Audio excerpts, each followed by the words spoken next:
হে everyone, কি অবস্থা সবার? আই হোপ সবাই অনেক বেশি ভালো আছো। আজকের ভিডিওটা একদম সন্ধ্যা থেকে স্টার্ট করেছি, কারণ সন্ধ্যা থেকে আমরা অনেক কিছু করব। আর আগামীকাল একটু বের হওয়ার চিন্তা ভাবনা আছে, তাই প্রিপারেশন নেওয়ার একটা বিষয় আছে।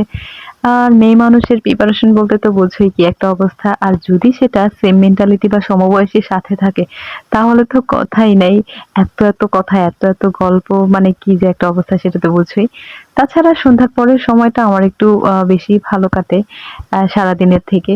তাই ভাবলাম সবকিছু মিলিয়ে একটা ছোট ছোট কিছু ক্লিপ নেওয়া যাক। সন্ধ্যা হলেই কিছু না কিছু খেতে হবে, এমন একটা অবস্থা।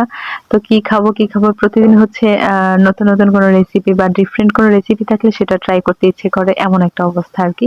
তো আমার খুব হচ্ছে স্পাইসি কিছু খেতে ইচ্ছে করছিল। তো সব সময়ের মতো নুডলসটা আমার খুবই পছন্দের, সেটা তোমরা জানো। তাই একটু ঝাল ঝাল করে নুডলস এর স্যুপ রান্না করে নিয়েছি।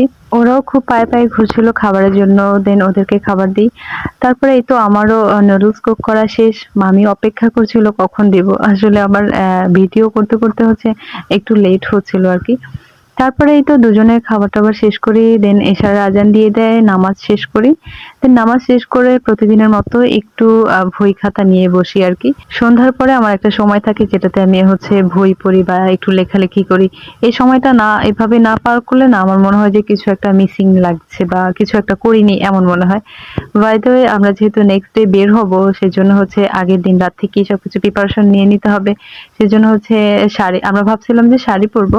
তো চুজ করছিলাম আমি আর মামি যে কে কোনটা পরবো। আর দেখেন এখানে একটা ইন্টারেস্টিং ব্যাপার, সেটা হচ্ছে কি এখানে কিছু বিস্কিট আছে। তো আমি ভাবলাম যে হয়তো মামা এগুলা কিনে নিয়ে আসছে খাবারের জন্য, বাট না, এগুলো হচ্ছে তার স্কুলের বাচ্চারা এক্সাম দিছে, তো এক্সাম শেষে যে চারুকারু পরীক্ষা থাকে সেখানে এই বিস্কিট গুলা দিছে। তো মনে আছে আমরা ছোটবেলা মাটির অনেক কিছু বানিয়ে সাজিয়ে তারপর পাখা সাজিয়ে গিফট করতাম। বাট এখনকার বাচ্চারা এতটাই আর্টিফিশিয়াল, ওরা হচ্ছে সেগুলা হয়তো এক্সপিরিয়েন্স বা ইচ্ছা কোনোটাই নেই। ওরা হচ্ছে এই যে বিস্কিট কিনে দিয়ে দিছে। ব্যাপারটা আমার কাছে আসলেই খুব অবাক লাগছে এবং হাস্যকরও লাগছে। যাই হোক, রাত প্রায় ৯টা, এখন আকাশে চাঁদ একদম ভরপুর। মানে চাঁদটা এত সুন্দর, এত সুন্দর। আমি প্রতিদিন রাতের বেলা একটা সময় তো থাকেই যখন আমি গিয়ে চাঁদ দেখি বসে বসে। মানে আপনার আর কোনো কিছু দেখার ইচ্ছেই জাগবে না যখন আপনি চাঁদ দেখতে থাকবেন আর বাইরে একেবারে আলোকিত হয়ে থাকে। তো অনেক সুন্দর লাগে আমার। তো জাস্ট আমি ওখানে বাইরে গিয়ে শুয়ে থাকি, সামনে বসার যে জায়গাটা আছে সেখানে। যাই হোক, তারপরে এই তো আমরা একটু স্কিন কেয়ার তো না করলেই নয়। মামি আর আমি ভাবলাম যে ঠিক আছে, কালকে যেহেতু বের হব তাহলে একটু স্কিন কেয়ার করি।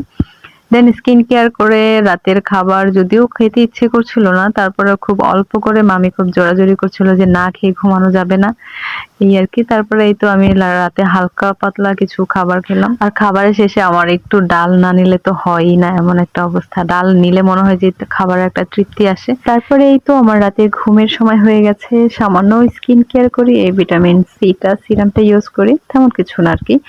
তারপরে একটু গরম গরম দুধ, দেন খাওয়া দাওয়া শেষে আমার হচ্ছে রাত প্রায় কয়টা বাজে, 12টা বেজে গেছে প্রায়। Tata, good night.